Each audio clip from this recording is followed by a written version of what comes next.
Magpapasimula na po kami ngayong August 20.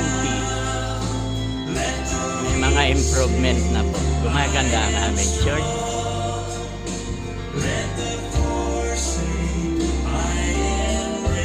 Ito ang amplifier, laptop.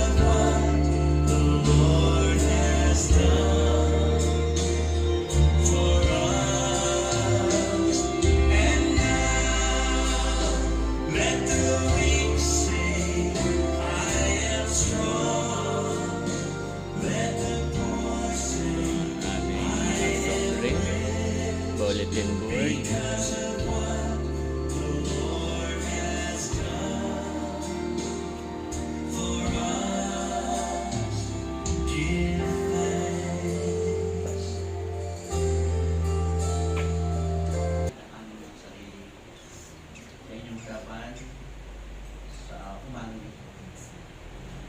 Tulungan niyo po kami na sumamba sa inyo ng mga bagay na kasalanan mula po sa aming isip at puso.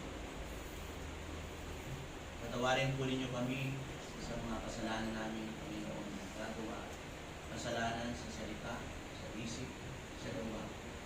Sa mga kasalanan, Panginoon, na minsan po ay hindi po namin nababatid na kayo po ay amin nasasaktan. Hindi po nagiging galugod sa inyo ang aming buhay. Patawad po, Panginoon. Sa umaga ito, Panginoon, itago po ninyo kami sa liwanag ninyong kapanalan. Baka makita po ninyo sa amin ay ang puso nagbibig. Tulungan niyo kami na sumamba sa inyo, Panginoon, na may kalayaan. Sumamba sa inyo, Panginoon, nung walang anumang hadlang. Kaya dalangin po namin na dinisip po ninyo ang aming puso sa umaga. Buksan po ninyo ang aming spiritual na isip, mata, at pandinig upang marinig po namin, makita po namin, Panginoon, ang mga nais po ninyong sabihin sa amin sa bawat salita na aming marinig. Sa tatayo po sa harapan sa umagang ito, ikaw po ang sumunod sa pagbukan niya ng bibig, Panginoon, maging pagpapala po ito sa amin. Ito po ay maging paalaala sa amin sa araw. Salamat, Panginoon, sa paglilinis. Salamat po sa pagpapatawad. Salamat po na ang aming Diyos ay punong-puno ng pag-ibig at lagi ng kahanda na magpatawad sa kanyang mga anak na lumalapit. Binabalik po namin ang papuri, pasasalamat sa pangalan po ng aming Panginoon Jesus. Amen. Manatili po tayo sa pagkakatayo. Patuloy po tayong sasamba sa Panginoon mula po sa pangunguna ng ating. Tayo po ngayon ay aawit sa Panginoon. Awitin po natin may Redeemer's Eve. Sumabay po tayo ng may awit ng may kagalangan sa Panginoon.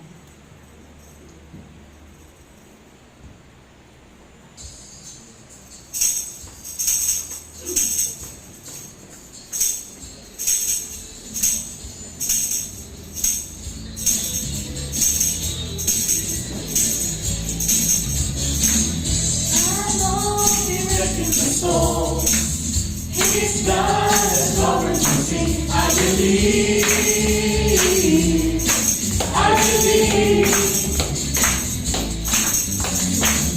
My shame is taken away. My pain is still in His name. I believe.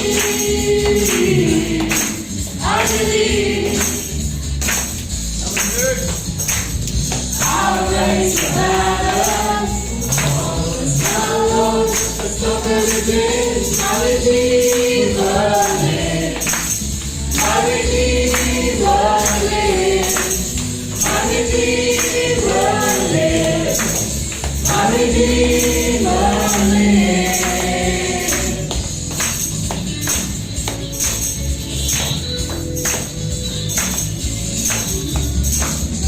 I know He rescued my soul. His blood has covered my sin. I believe.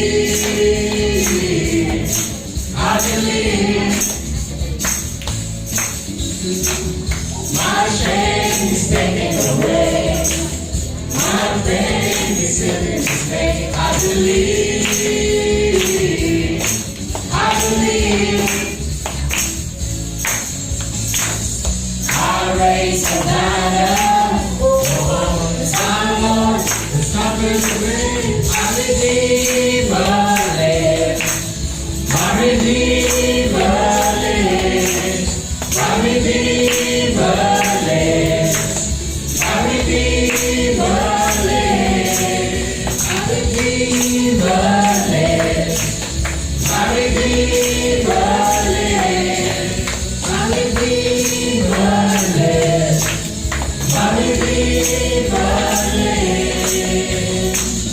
You lift my burden, I rise with you. I'm dancing up this mountain top to see your kingdom come.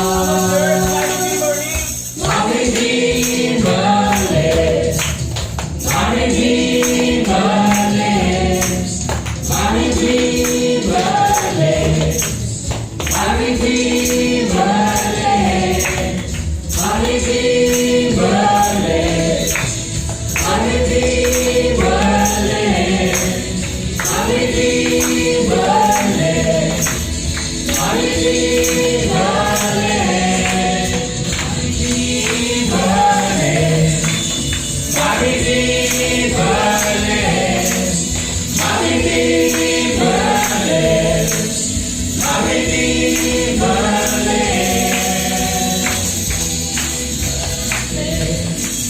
my Redeemer lives, my Redeemer lives, my Redeemer lives. Pagpulihan natin ang Panginoon sa itatang natin.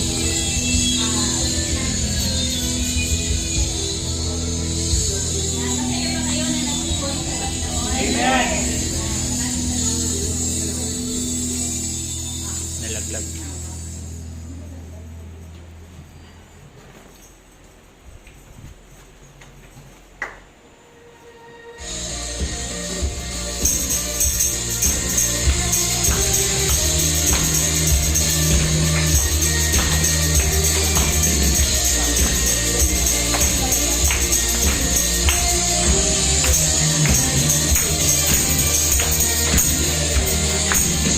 Who's the power of sin and darkness? Whose love is mighty and so much stronger.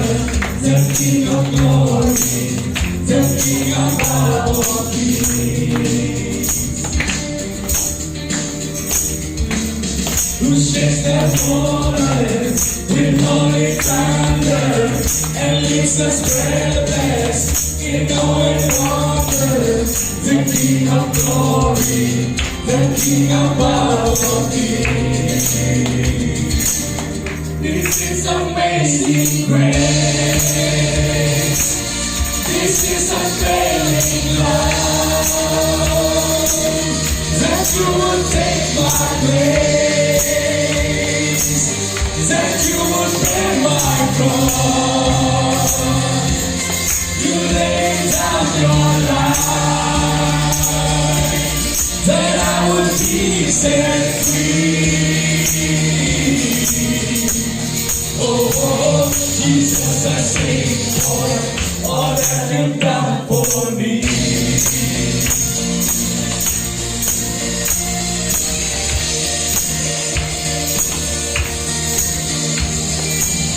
Moving the chaos back into order, who makes the orphans a son and daughter, the King of glory, the King of glory, who rules the nations with truth and justice, shines like the sun in all of its brilliance, the King of glory, the King of all kings.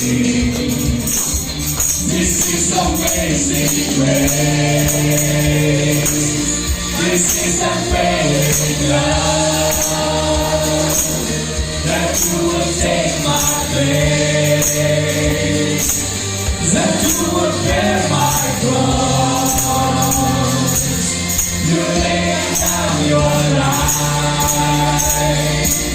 That I will be set free. Oh, Jesus, I sing for all that you've done for me.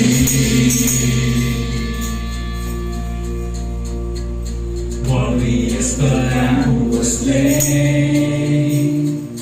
Worthy is the King who conquered the grave. Worthy is the Lamb who was slain. Worthy is the King who conquered the grave.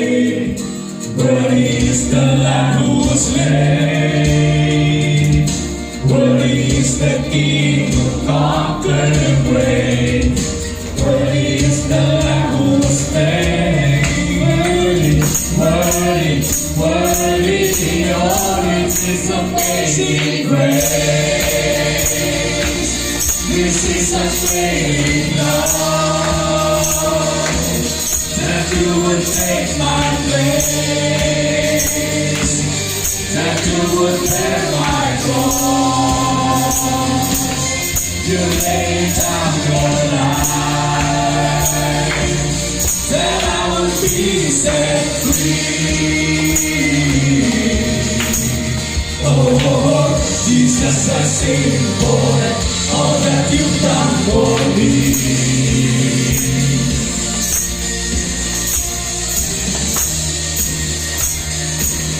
All that you've done for me.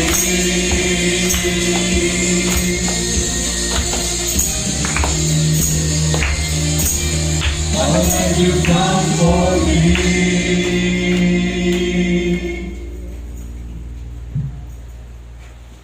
Awitin po natin ang Worthy is the Lamb. Ibigay natin ang mataas na pagbuhay sa Panginoon. Marapat-dapat lamang ang ating pagbulihan sa kanyang sa Panginoon.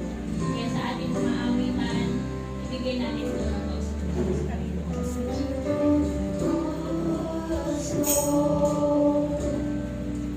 Thank you for the price you paid, bearing all my sin and shame. In love you gave, and gave amazing grace. Thank you for this love, Lord. Thank you for the nail-pierced hands. Wash me in your cleansing flow. Now all I know, your forgiveness and grace. Worthy is the Lamb, seated on the throne. We crown you now with many crowns. You reign victorious, high and lifted up. Jesus, Son of God, the Lion of heaven crucified.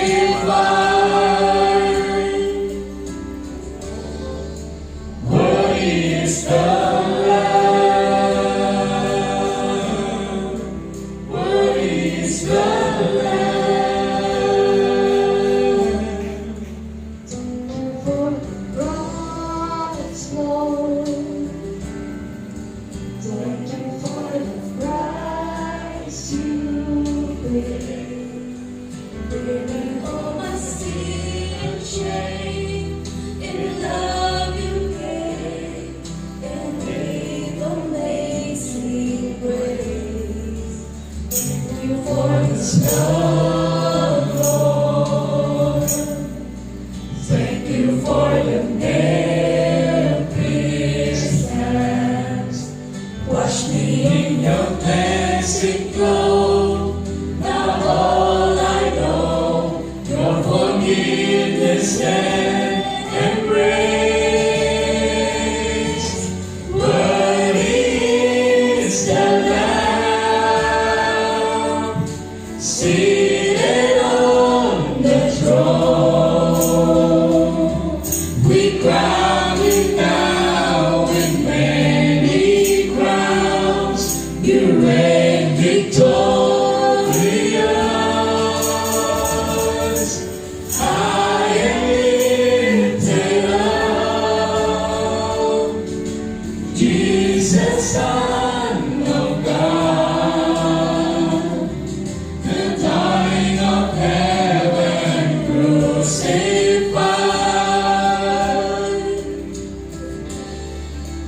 Worthy is the Lamb,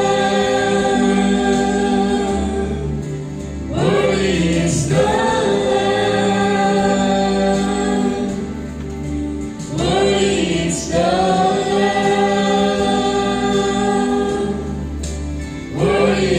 the Lamb.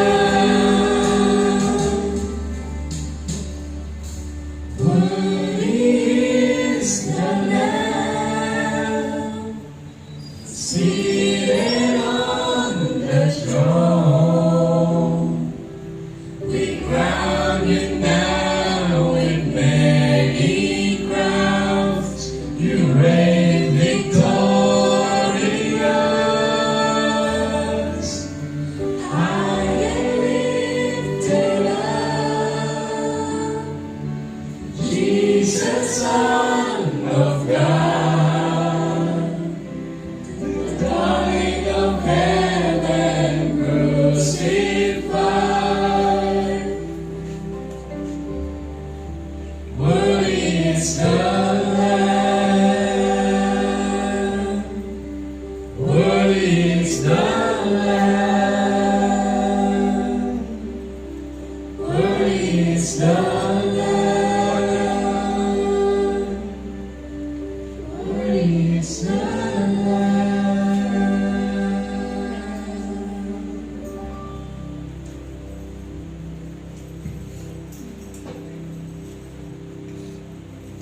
Tunay, Panginoon, na nais po namin kayong papurihan, pasalamatan sa aming mga awit.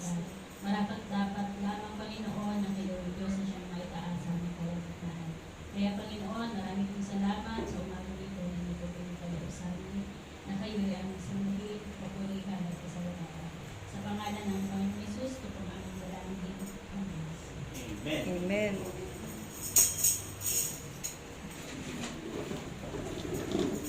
Ngayon naman po ay makakarinig tayo ng mensahe mula sa ating kapatid si Sister Lina.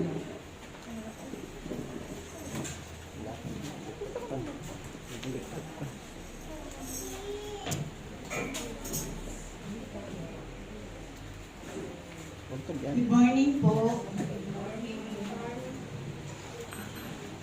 Good morning po. Good morning! Ako, wala yung energy ninyo eh. Nakakanta lang natin. No? Worthy is the Lamb, nakakaiyak na awitin. No? Doon natin marirealize kung gaano ang ginawa ng Diyos para sa ating buhay. Ngayong umaga, masaya po ba tayong lahat? Amen! Praise the Lord. Okay. Dahil ang ating pagbubulay-bulayan ay may pamanggap na overcoming discouragement. Rinig niyo dyan sa likod. So para sa ating pagbubulay-bulay, pwede kong tumayo ang lahat para sa pagbasa ng teksto. Ang ating pong teksto na gagamitin ay masusulpungan po natin sa Joshua 1:9. Ganito po ang sinasabi. Have I not commanded you? Be strong and courageous. Do not be afraid. Do not be discouraged. For the Lord your God will be with you wherever you go. Amen. Pinagpala po ng Diyos ang pagkabasa ng kanyang mga salita. Makakaupo na po ang lahat. Ang ating topic ngayon ay mukhang napapanahon. No? Dahil sa hirap ng buhay, dahil sa mga karanasan na nararanasan ng bawat isa, kaya nga ito ang topic na pinagkaloob sa akin ng Panginoon. No? Overcoming discouragement. Na-discourage na, nakaranas na ba tayo ng discouragement, mga kapatid? Amen. Buti na lang, kunti lang ang lahat ay hindi nakakaranas. Ulitin ko po, nararanasan po ba natin sa ating buhay sa panahon ngayon ang discouragement? Amen! Praise the Lord. No? Pag sinabi natin nag-discourage tayo, saan tayo lalapit? Okay, pag-aralan natin yan. No, so, have you ever been discouraged? Sabi ninyo, Amen. No, ang bawat isa ay nakakaranas ng discouragement. Maging ang mga mabibiting na pastor, mga tanyag na pastor, mga sikat na pastor, mga magagaling na pastor ay nakakaranas nito. No? Ang kanilang, ay nakikipagbuno rin sila sa discouragement. Sino-sino ba itong mga ito, mga tanyag ito? Sina Martin Luther, si Charles Spurgeon, si Alexander White, si John Henry Jowett, Alexander Bonar, at si G. Campbell Morgan. Ang lahat ng ito ay may mga patotoo kung paano na sila ay naranasan nila sa kanilang buhay ang discouragement. So ano nga ba ang ibig sabihin ng discouragement? Sabi dito sa amin na pag-aralan, ang discouragement ay maaaring nakugat mula sa mga kadahilanan physical. Ang isang reason ay physical. We are simply tired and worn out from working too long and too hard without a break. Makina nga daw pag walang break, nagbe-breakdown. Ganoon din ang tao. Kailangan natin ng break para hindi natin naranasan ang ganitong mga bagay. Maaring sakit din, no? Maaring sakit ang siyang nagiging dahilan ng depression at discouragement. Okay? So, nung nakaraan lang, ang aming anak na last year ay dineclare na siya na cancer-free. Then, all of a sudden, may nakakapa na naman siya sa leeg niya. No? Nagkaroon siya ng stage 1 cancer sa thyroids niya. So, na-pronounce na siya as of last year na cancer-free. And yet, meron daw siya nakapa. So, ang sabi ng doktor, magpa-ultrasound. Nung dumating yung ultrasound, something na blacken. Sabi ng doktor, maaaring peklat lang noong kanyang operation. So, ang advice ng doktor, magpa-CT scan ka. Nagpa-CT scan siya sa St. Luke's. Hindi makita, hindi mabasa ng machine. Nagpa-body scan. Doon na nabasa. All the while, all that period, kasi 1 week bago makuha ang result, andun na yung feeling of discouragement. Nag-iyakan na kami. Kasi sabi niya, naku, nag-metastasize yata yung cancer ko. Sabi ka, ano ka ba?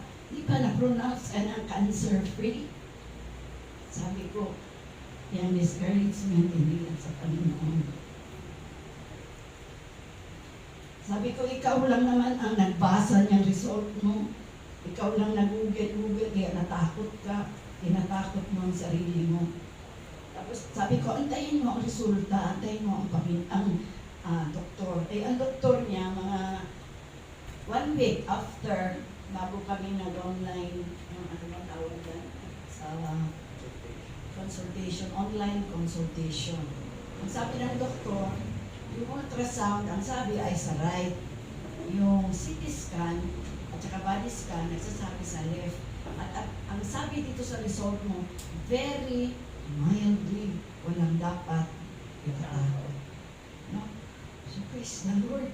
Sabi ko, tignan mo kung paano umilos ang Panginoon sa buhay. No? No? So, dati katakutan kung may sakit tayo. Sabi dito, maaaring ang sakit ang siyang nagiging dahilan ng depression at discouragement. Kaya yung mga kapatid, iniisa-isa ko lang yung mga sanhi. Mamaya, babasahin ko rin yung mga kaparaanan o tips para natin overcome ang ganitong mga kalagayan. Another cause of discouragement ay naka-self-focus tayo. Lagi kasi tayo nananalamin, no? Kaya lagi natin nakikita yung sarili natin. Wala na tayong ginawa kundi i-focus ang ating sarili. Kapag hindi natin nakuha yung gusto natin, anong nangyayari? Nagsiself-pity tayo. Ano pa? Nagsiself-justification.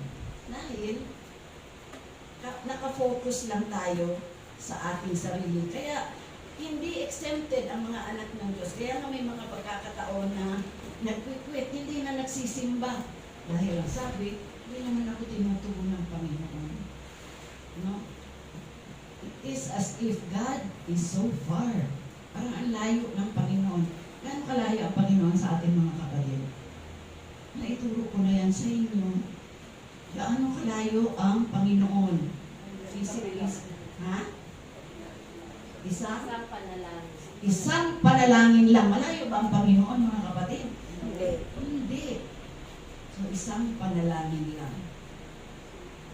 Ano ba ibig sabihin ng discouragement? Ito yung meaning, no?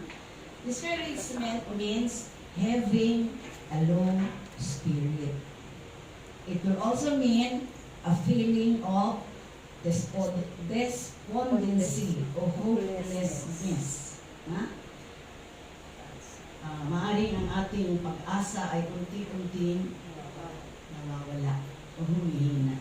No? Maaari din itong emotional response. Kapag failed tayo doon sa expectation natin, nagkakaroon tayo ng discouragement. Sino ba sa palagay ninyo ang naghahasik ng ganitong feeling para sa atin? No? Ang ating arch enemy, ang devil. Kaya nga, dapat lagi tayong alerto.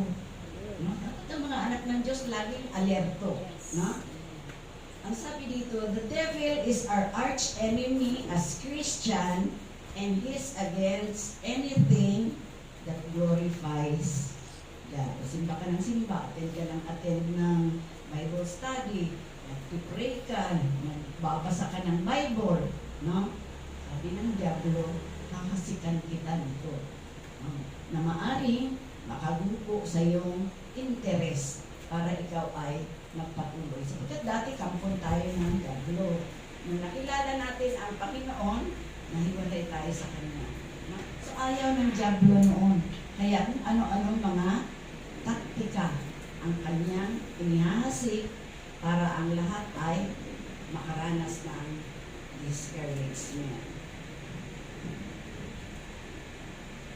Kasi daw ang discouragement, kung ihasik daw ng Diablo, parang subtle, pino lang, hindi natin ramdam. Pero ganoon pa man, nandoon yung malaking epekto sa ating buhay, lalo pa sa mga mananampalataya. Hindi natin kaagad ma-recognize ang spiritual attack ng discouragement. Isang example doon ay si Elijah. Kilala niyo si Elijah, mga kapatid? Sino dito ang nagbabasa ng Bible? Si Elijah, yung hindi nakaranas ng kamatayan, kundi sumakay doon sa may karwahe ang apoy at siya ay itinaasa langit. Si Elijah during his time, sa panahon ni King Ahab, dahil napangasawa ni King Ahab si Queen Jezebel, no? Kasi ang pananambahan nila ay sa Baal. Ayaw nila ng totoong Diyos na pananambahan. Kaya halos lahat ng mga propeta ay pinapatay ni Jezebel. Kaya doon, lumong-lumo ang nararamdaman ni Elijah. Isa rin siyang propeta. At kaya, sabi nga ng banal na kasulatan, sa sobrang takot niya na maaari din mangyari sa kanya, nagpapatay siya ni Jezebel, kaya lumong-lumo siya. Parang gusto niyang itanong sa Panginoon, why, O Lord? May tanong din ba natin sa ating sarili? Why, O Lord? Bakit naman hindi? Ha? Meron ba extended? Wala. Subalit, kung nakita lang ni Elijah ang ginawa ng Diyos, meron pa natira 100. No? Kung nalaman lang niya na meron pa 100 na propeta, marahil hindi pa nulumo o discouragement ang kanyang mararanasan, kundi euphoric. No? Euphoric ang kanyang mararamdaman. Ito yung feeling of intense excitement and happiness. Dahil hindi naman pala nautos. Ganon din si Nehemiah, ang cupbearer ng, sino ba yung habit na yun? Si King Artaxerxes yata yun. Nung siya ay umuwi sa kanyang bayan pagkatapos na sila ay mabihag ng mga taga-Babylonia, nakita niya lugmok na lugmok ang Jerusalem. No? At nandun yung intense na feeling niya na gusto niyang maitayo ulit.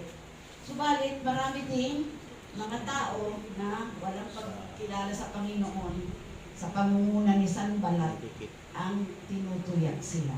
Sabi ni Sanballat, sa akala mo ba Nehemiah, kaya mo itayo ang wall ng Jerusalem sa ganito ka-iksing panahon?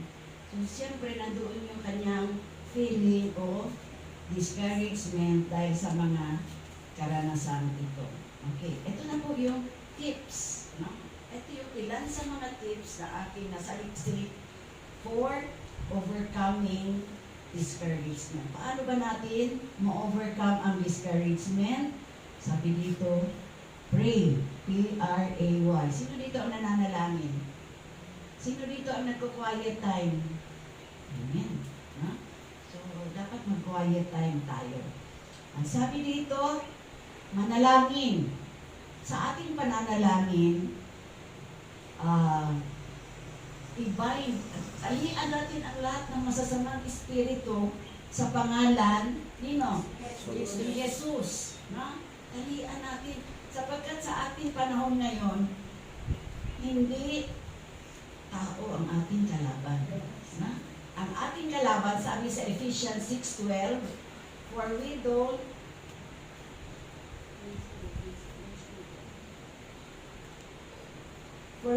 wrestle. Hindi tayo nakikipagbuno sa laman. Laman sa laman at dugo. But against principalities, against power, against the ruler of darkness of this age. Sino ito?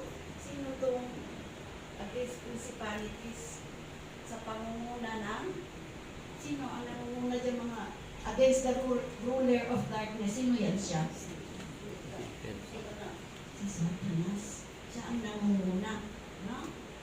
Against the ruler of darkness of this age, against spiritual hosts of wickedness in the heavenly place.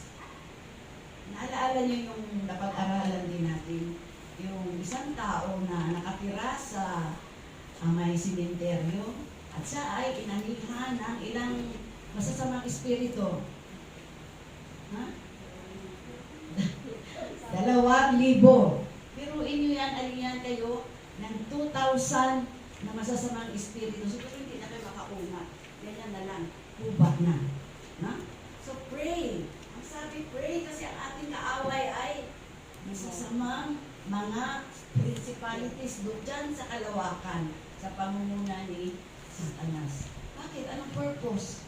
Gusto niyang ibalik tayo sa dati nating kinalalagyan. No? Doon sa dati natin kinalalagyan, ang ating estado ay talunan. Pero sa Panginoon, tayo ay victorious sapagkat ang ating Panginoon ay mananagumpay. No? Tandaan natin, ang ating kalaban ay hindi tao. Ang kalaban natin ay mga ruler, host of wickedness. Samaan, no? Okay.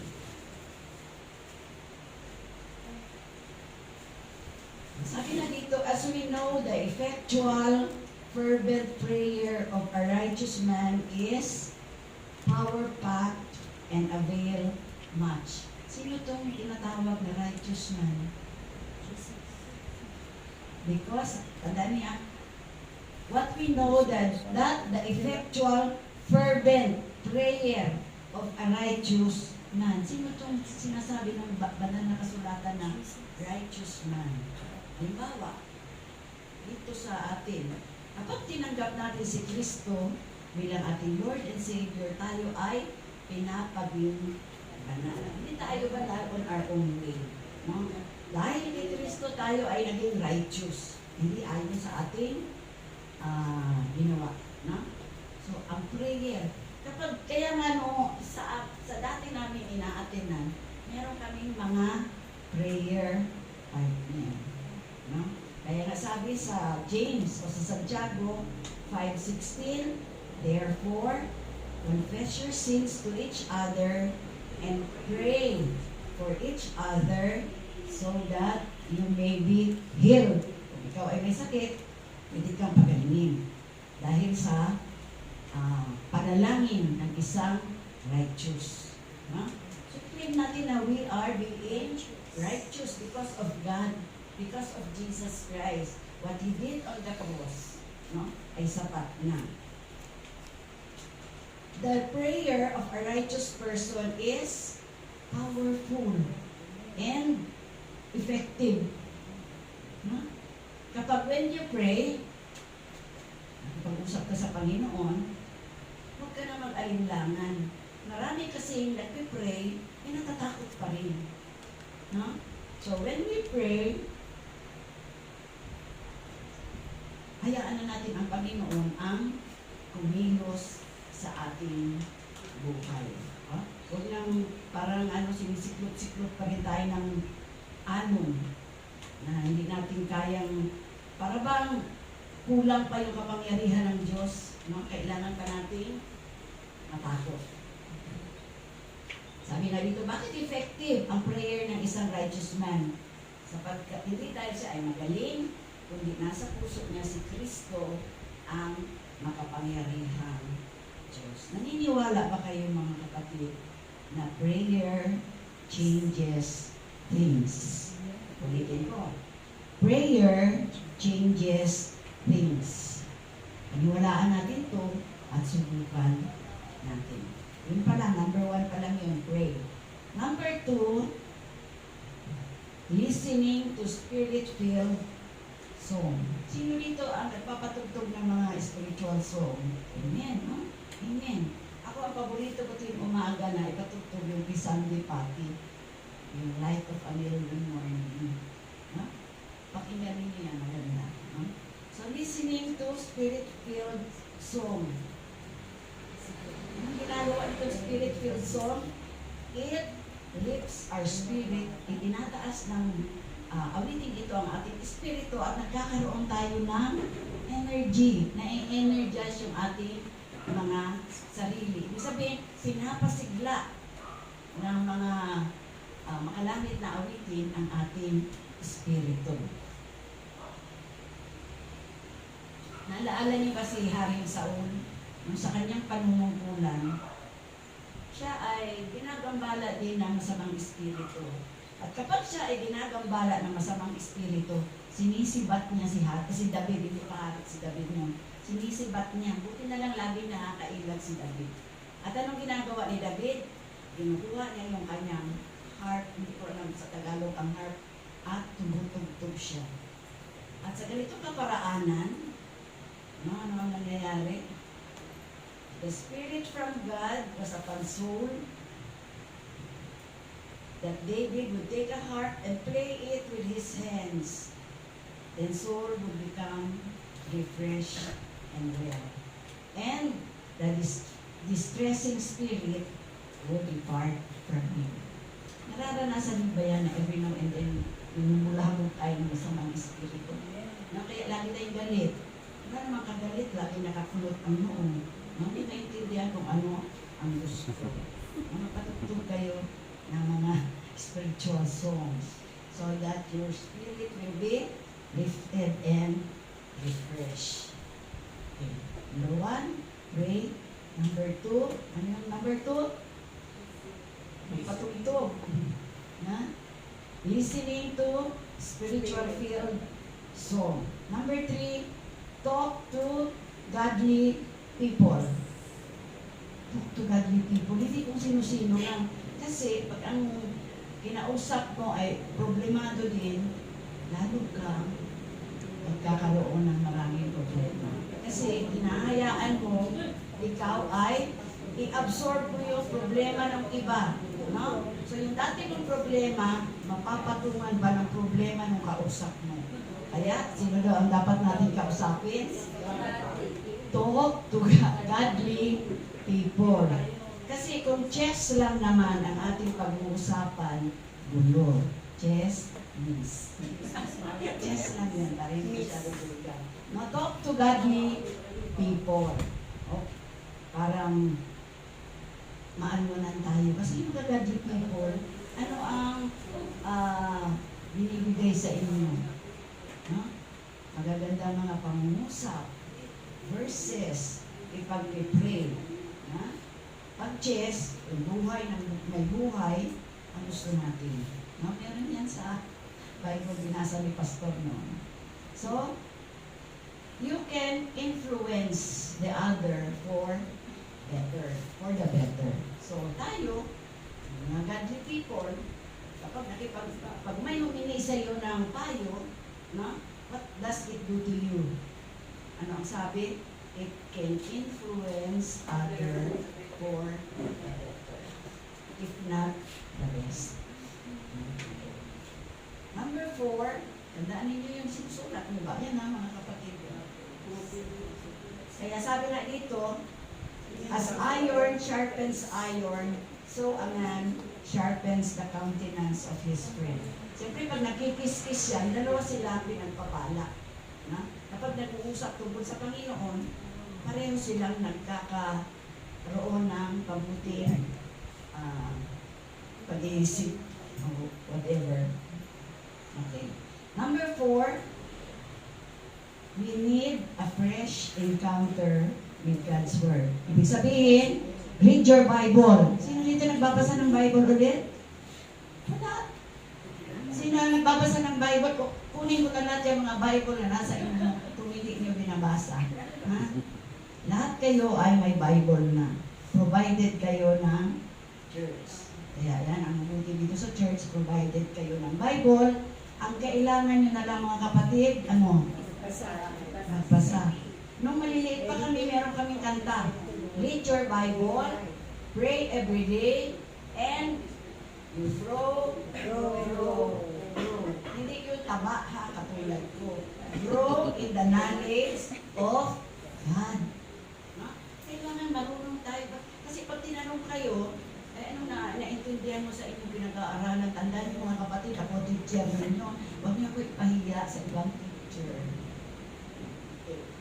We need a fresh encounter with God's Word. And this is done by reading your Bible.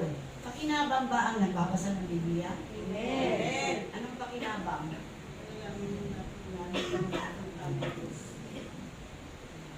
Bakit? Ito yung pakinabang. God's Word confronts.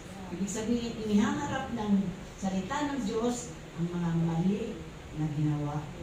Kaya nasasabihin natin, ito ang nagsaluksan ko. No? Parang sa akin talaga ang mga salitang ito. Ako pinapatungkulan. Alam kaya ng Bible ang problema ko? No? So, God's Word confronts our sin. Good. Ano ang kailangan pag tayo ay nagkasala? Hindi yung kasalanan na maghahatid sa atin sa impyerno, kundi yung kasalanan na gagawa natin every now and then. Ano ang dapat natin gawin? Repent. Repent. Humingi ng tawad. Letter B, God's Word confirms, pinagtitibay. Dito inihahayag ng Diyos ang biyaya. Na? Ang biyaya niya na kapag tayo ay humingi ng tawad, siya ay gracious unto us. No?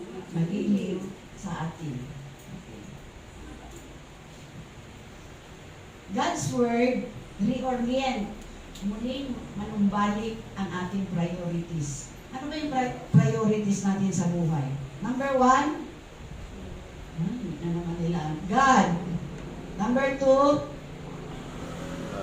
2, wife. Number 3, sulat nyo, para pag tinanong kayo, alam nyo. Children. Number 4, work.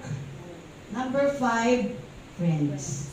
Huli na yan. Huwag nyo unahin yung mga friends ninyo. Unahin muna ang asawa, anak, trabaho. No? Huwag nyo friends. Saka na yan pag may free time.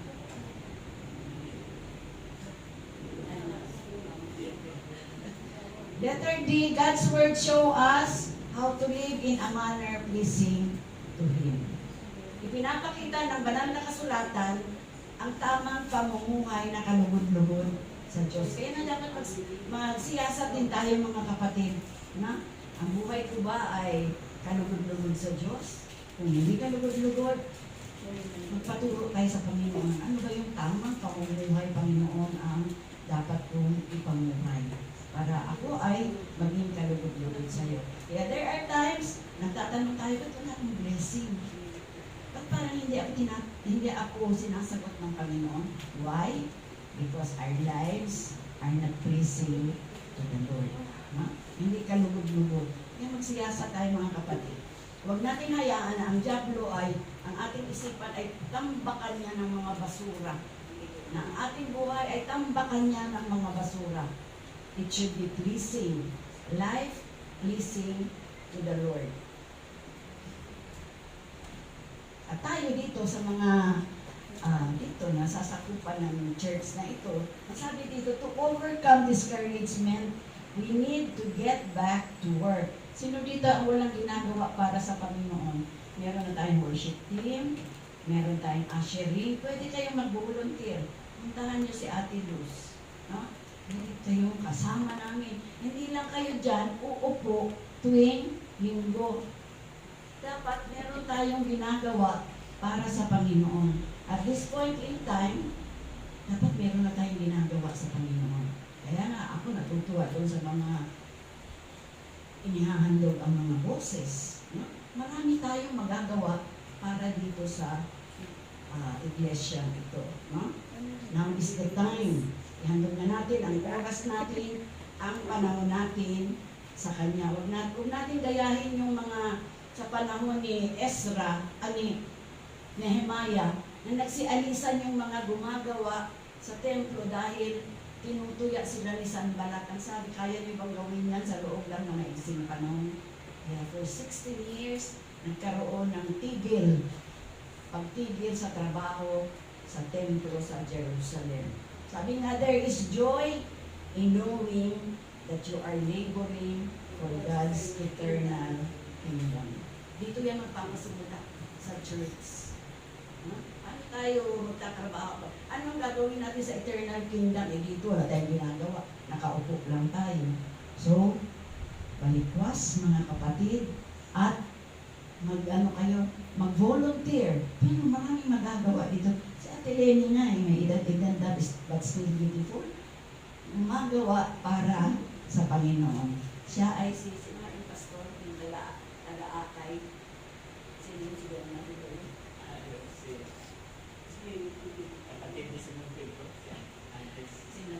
Si Andres. Ayun. Ganon ka, Ate Lenny. No? Ikaw ang taga-akay. Okay. So ano ang sasabihin?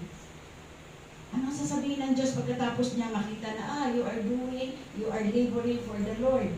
Ano ang sasabihin niya?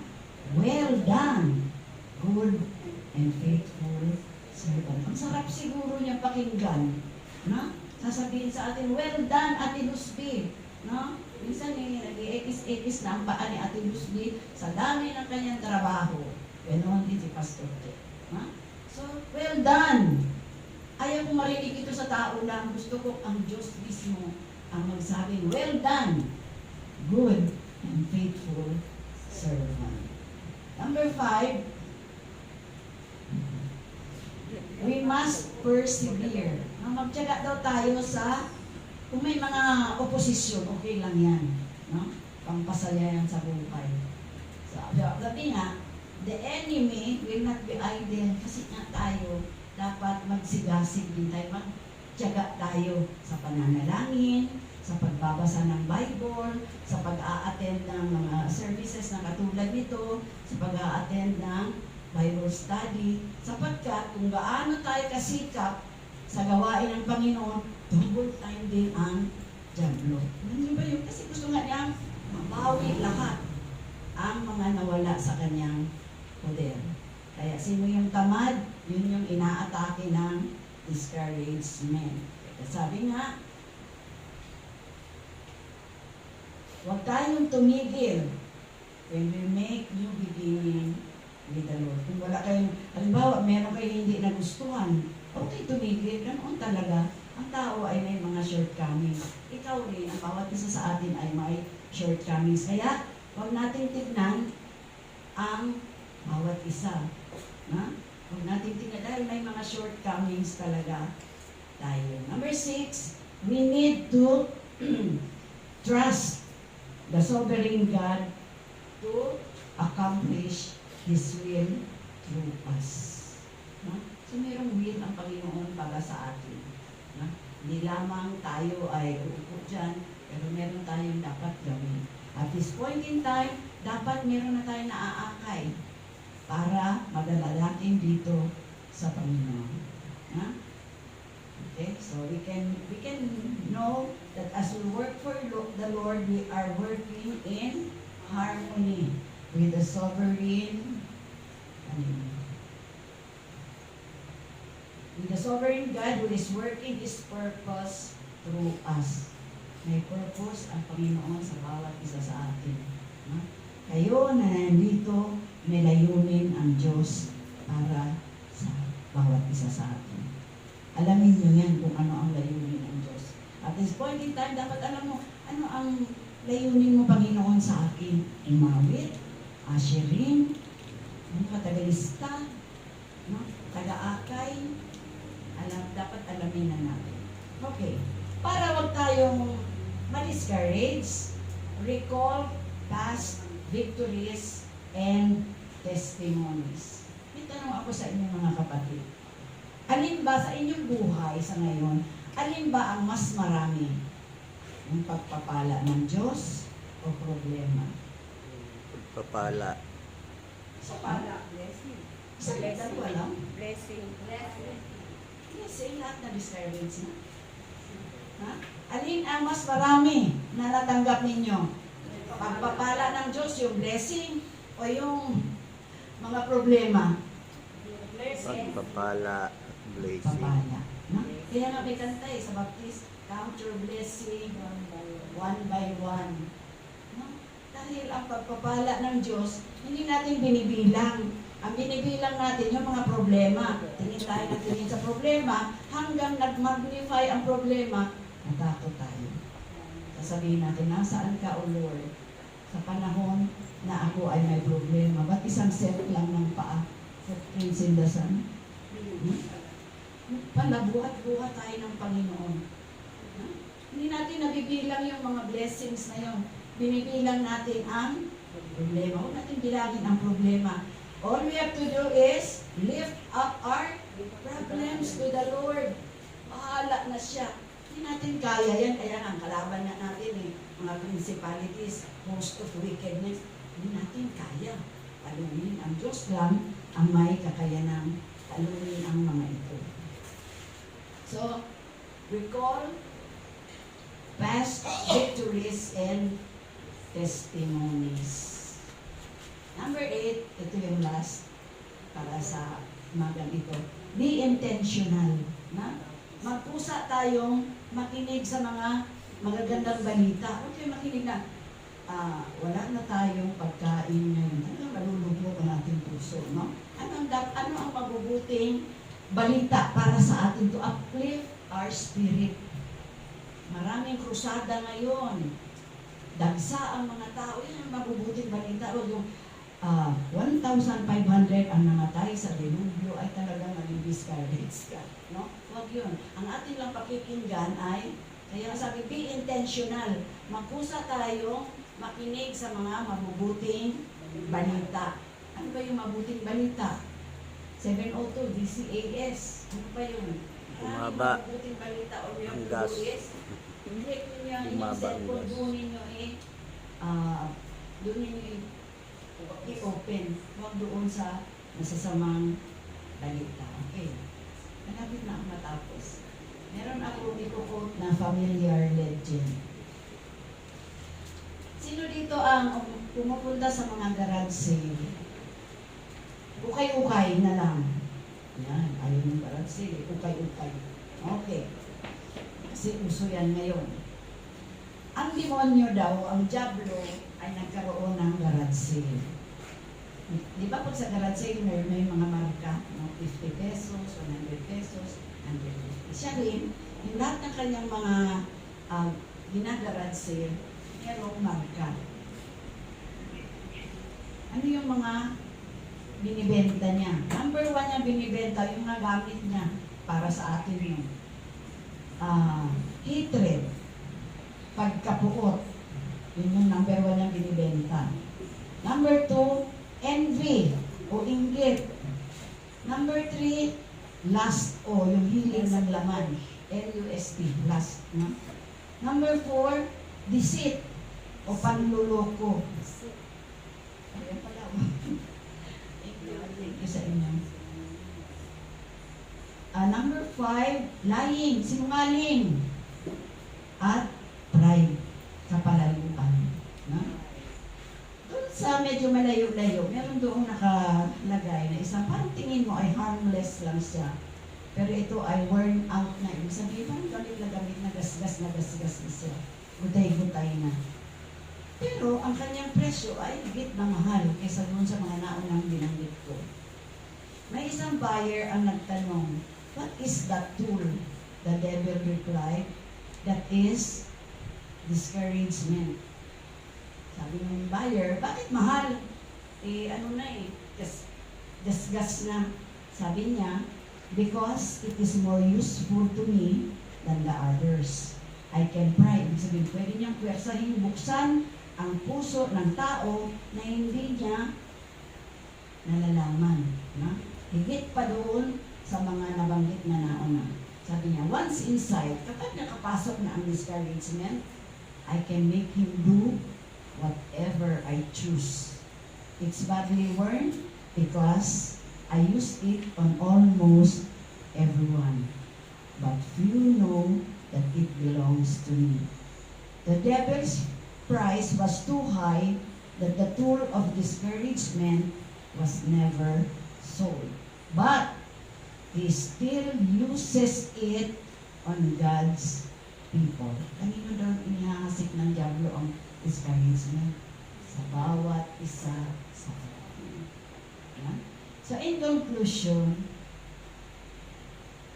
therefore, my beloved brethren, be steadfast, magpirmi tayo, immovable, always abounding in the work of the Lord, knowing your toil is not in vain in the Lord.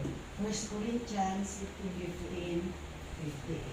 Hindi sayang yung pagpupunyagi natin gumawa alang-alang sa Panginoon.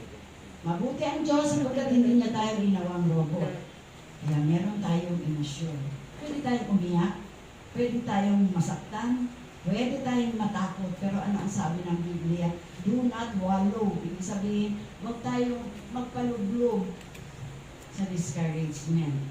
Make every effort to overcome it. Sapagkat ang Diyos natin ay higit na malaki, higit na makapangyarihan, at mananagumpay. Sabi niya sa bawat nalog mo, rise up, you overcomer, and God will help you, will free you, no? In Jesus' name.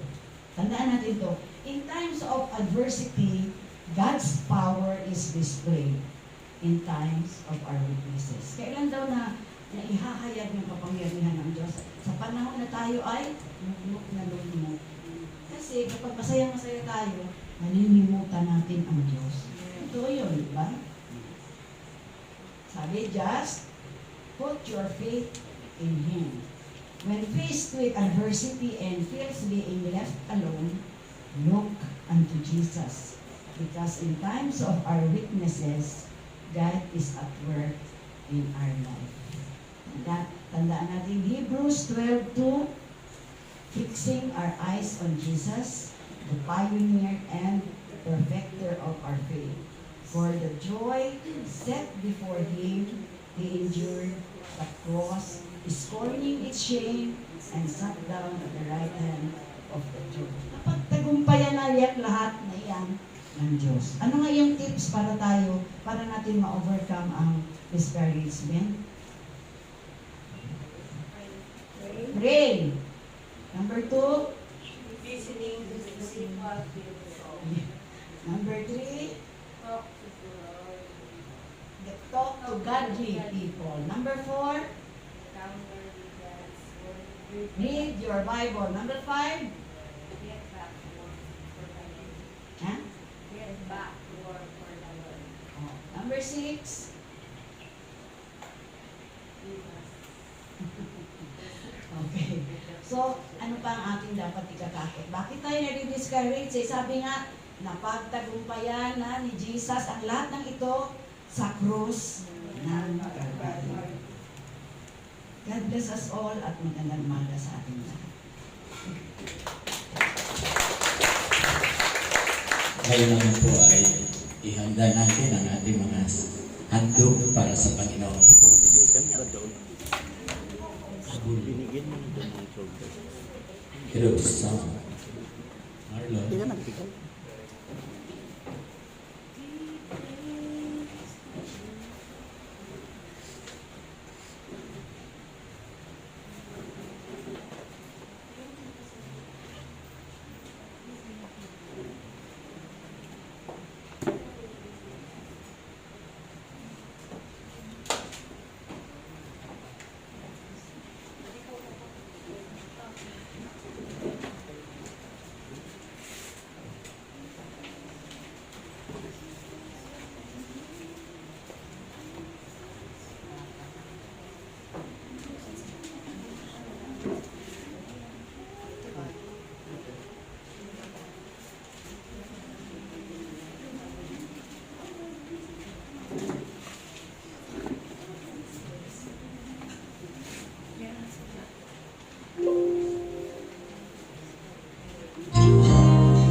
Puti mo, Panginoon,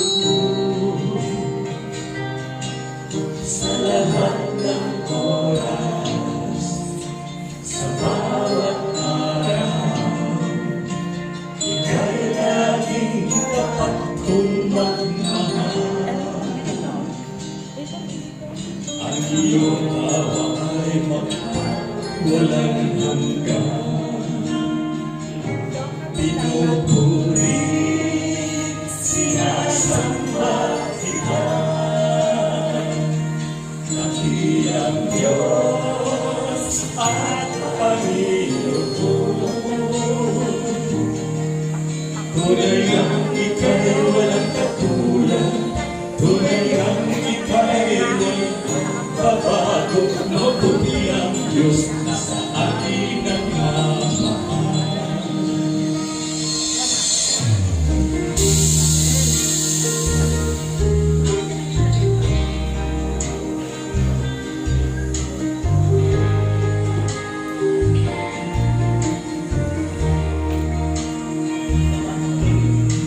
Ay buti-buti mo, Panginoon, sa lahat ng oras, sa bawat araw, ika'y laging tapat kong magmahal. Ang iyong awa ay walang hanggan. Pinupuri, sinasamba kita, dakilang Diyos at Panginoon. Tunay ngang ika'y walang katulad, tunay ngang ika'y di nagbabago, mabuti ang Diyos na sa amin nagmamahal. Pinupuri, sinasamba kita, dakilang Diyos at Panginoon. Tunay ngang ika'y walang katulad, tunay ngang ika'y di nagbabago, mabuti ang Diyos na sa amin nagmamahal. Mabuti ang Diyos na sa amin nagmamahal. Mabuti ang Diyos na sa atin nagmamahal.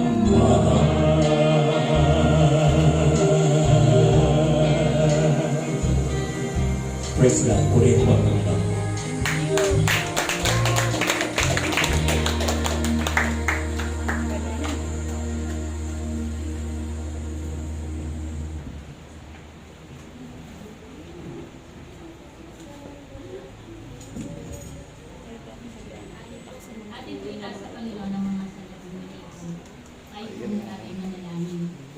aming dakilang Diyos, pinupuri po namin kayo at nasasalamatan sa mga kaloob na nandikong para sa gawain ng iglesia nito. Dalayan po namin na kayo po ang Diyos na siyang magpala sa mga kamay na nagtulog nito. At dalangin din po namin na ang bawat isa sa amin ay magkaloob hindi lamang sa salaki. Bagkus ang aming buhay, Panginoon, ay ihandog namin sa inyo bilang naglilingkod sa gawain sa iglesia nito. Ibigay niyo po sa amin ang paglalakad na makapaglingkod sa inyo ng may kasiyahan sa aming mga puso. Dalayan po namin na kayo po ang Diyos na siya magpala ng mga handog nito. Sa pangalan ng Panginoong Yesus. Amen. Amen.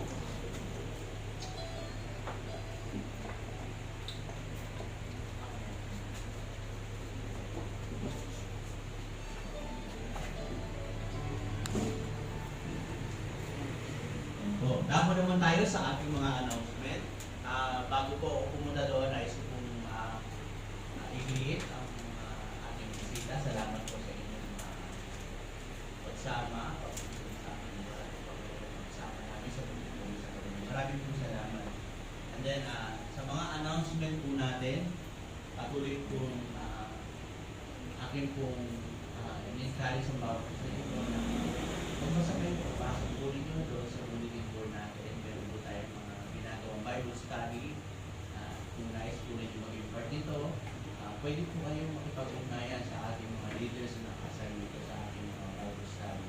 Kasi iba sila ng lugar, iba din ng oras, hindi sa mga tawag po. So, pag-ugnayan po kayo sa ating mga leaders. And then, pagkatapos po ng ating worship service, meron patuloy pa rin yung ating ating cell group. Magkano po tayo on the pray sa ating mga grupo. Ito po ay hindi naman mahaba. Encourage po namin kayo na stay po muna kayo